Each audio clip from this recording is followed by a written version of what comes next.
let's turn to inflectional morphemes now. So inflectional morphemes are not like derivational morphemes that changes the part of speech of the word. Instead, inflectional morphemes modify words in other ways, and specifically in 6 specific ways. Through gender, through number, through person, through case, degree, and verb tense. So by gender, we mean things like waiter and waitress, right? So the ending ER versus RESS indicates male versus female. Number is indicated by S usually, right, when we pluralize words. Person indicates when we change the verbs that we conjugate in simple present tense. So if we take the verb to eat, and I want to conjugate it for first person, I eat, this would be different to second person, third person singular. He or she eats. So notice how he or she eats gets an S, right, for conjugation purposes. And so person is the inflectional morpheme that helps to distinguish differences in conjugation for present simple tense. Case represents possession, like Matt's hat or Maria's bag. Degree represents an increase, for example, by comparison, smart, smarter, smartest. Right, so that ER and that EST represent the degree, changes in degree. And lastly, verb tense. So whenever you have a past tense verb that receives ED, like look to looked, or look to looking with the ing, those would represent verb tense changes. So let me give you some examples. For nouns, we modify nouns with inflectional morphemes by number, as you can see, hat, hats, by gender, as I told you, waiter, waitress, and by case, the professor's hat. Verbs are modified by inflectional suffixes through tense, look, looked, and looking, and through person, as in I look, but he or she looks, with that S. You can see this also in other languages like Spanish. Yo hablo, the O representing first person singular, and then ellos hablan, and the AN at the end would be the third person plural. And lastly, adjectives with the degree, from hard, harder, and hardest. So sometimes there are irregular inflectional morphemes. For example, in the word fought, which is the past tense of fight, but because it doesn't take the ED, we know it's an irregular verb. Also, took follows the same case, right? Took is the past tense of take, but doesn't get the ED. We also see sheep as being an irregular way in which to pluralize, where the vowel stem doesn't change. Okay, let's get down to activity 3 and see if you can find the inflectional morphemes that are contained in the same paragraph that you worked on for activity 2. So remember, I want you to write down any words that carry an inflectional morpheme and underline that morpheme, describing which of the 6 types of inflectional morphemes it represents. You can find this activity document in the unit that we're currently in, where you're seeing this video in Morphology, or you can click on the screen where the icon is, and that will have the document appear to you. So let's go over the first one together before you start. First one would be stepped, and we notice that the inflectional suffix is added on to the verb step, and it changes it from present tense to past tense. And so this would be the inflectional morpheme of verb tense. Okay, so you can pause the video and work on that worksheet, and we'll go over it when we come back. Okay, let's go over it. So the second one is filled. We see fill being the verb, ed added onto it to make it past tense. So this inflectional suffix represents verb tense. And the way that we can describe that in your linguistic projects, when you are trying to describe the way that the child is using morphology, you can say that the child correctly included or used the inflectional suffix ed to change the verb fill into the past tense form of filled. We also have waves to make it plural, lapped to make it past tense, looked to make it past tense, saw is also past tense, so we're still on verb tense, but this is irregular, swayed, past tense, walking, again, is verb tense, but it's for present progressive. Saw, past tense, irregular. Prince is our plural, so it's for number. Leading is represents a change in verb tense by adding the inflectional suffix. Looked is also to change from present to past tense by adding that inflectional suffix. Same thing with said, but now we know that said is irregular. And the last one is, which represents the modification of the verb to person, since when we say is, we know that it's referring to he, she, or it. Or in this case, anybody, right? Anybody is. This would be different. This would be a different conjugation if we were thinking about I, because it would be I am or you are. But in this case, it's conjugated for the person, the third person singular. He or she is. Now that you are pretty familiar with different morphemes and the way in which we talk about and classify and categorize morphemes, let's see if you can describe the way that morphemes are used in English and in different languages. So here's an example of a sentence in English, and I'm going to show you how we use our knowledge and our terminology of morphology to describe what we're seeing happening in terms of the morpheme usage in this sentence. So we see suffixes used to change the tense, also to change the part of speech, specifically from adjective to adverb, also to pluralize. And so what we can say is we can say something like this.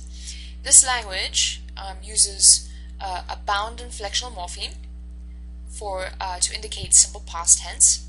It also uses a bound derivational morpheme to change the part of speech of the word from adjective to adverb, and it uses the bound inflectional morpheme for pluralization.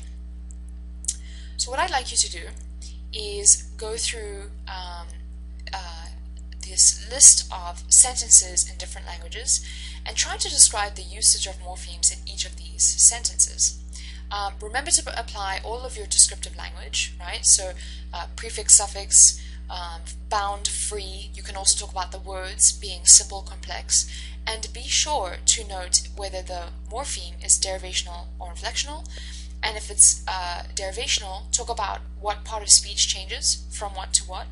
If it's inflectional, talk about which of the 6 types that morpheme represents.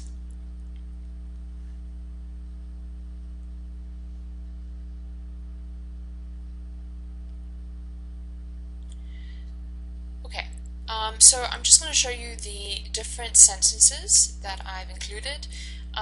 This activity is included in Unit 3, where you're watching this video.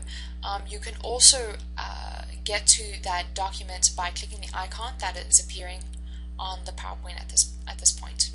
Okay, so take some time, try and describe what you notice in terms of how morphemes are being used. Try and use your terminology. So if you want, you can pause the video at this point and we'll come back together in a moment.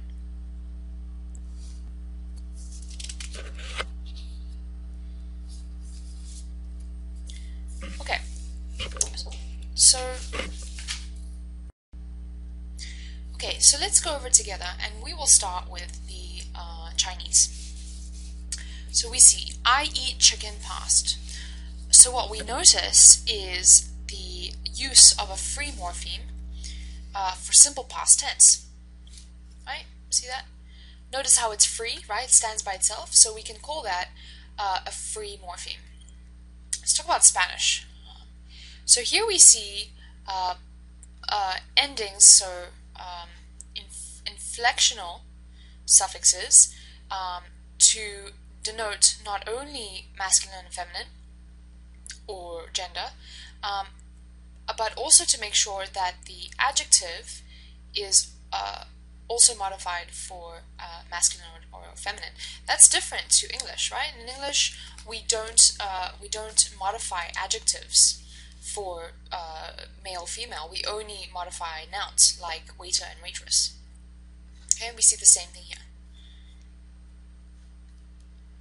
Okay, for Arabic, what we see is that they use bound morphemes, to indicate direct objects, and that the direct objects show gender agreement. So let me break this down for you. This is I, this is C, U is captured here, and CU comes together. And so the U is usually our direct object, which in English is separate from the verb, right? Is never captured in the verb. But in Arabic, we see that they are written together. However, if you compare this sentence to the next one, you can see that that ending not only tells you about the direct object, but it also tells you if it's male or female. So an ik ending means female, an ak ending means male, and it also represents the direct object. We see this something very similar happening here in Farsi with them, right? Direct object being connected to the verb. And we can also talk about the use of a bound morpheme to indicate a number, right? Okay, so let's go over it together. We did the English one before. Let's talk about the Mandarin one. So notice how the past morpheme, the morpheme to make this past tense, is not connected to the verb like it would be in English, right? But it's actually separate. And so what we can say here is that Chinese uses a free morpheme for simple past tense. And if we wanted to be even more specific, we could say something like, it uses a free inflectional morpheme for simple past tense. In Spanish, what we see is that both nouns and adjectives are modified for gender, and that modification is done by adding an inflectional suffix both to the noun and the adjective to indicate gender. Right? Same thing here, but this one is showing you how it's male. Again, that's different to English because in English we only indicate gender on nouns like waiter and waitress, not on adjectives like they do in Spanish. In Arabic, we're seeing two things going on. First is that I see you being the object of the sentence, is attached to the verb. That's something different than in English, right? We never attach the object to the verb. And then the other thing is that we see that that morpheme, which represents the direct object, also tells us about the gender. So here, this is an inflectional suffix that modifies the verb both for direct object and for gender. Right, and then if you look here, this is sort of the other reference to show you that it is actually telling you about gender. This being female, that being male. Okay, in Farsi, what we see is the same thing as in Arabic, with the direct object being connected to the verb, and that inflectional suffix indicating person, right, with you or with them. Also, we see a free morpheme attached to the verb to indicate past tense. And so this would be a free inflectional morpheme. Okay, so in terms of Hebrew, what we're seeing is sort of a similar thing to what we saw in Arabic, where both the object, coat, and the adjective, dirty, are inflected for gender, right? In an inflectional suffix. And you see how that's different for the shirt is dirty in the feminine sense. Okay, and lastly, in Japanese, what we notice is that the subject, the direct object, and the verb, the subject and direct object have morphemes, and these would be inflectional morphemes to indicate the position in the sentence and the role, right? Subject, direct object. We also have, similar to what we saw in Mandarin, was the past tense inflectional morpheme existing as a free word, right? A free morpheme, simple word.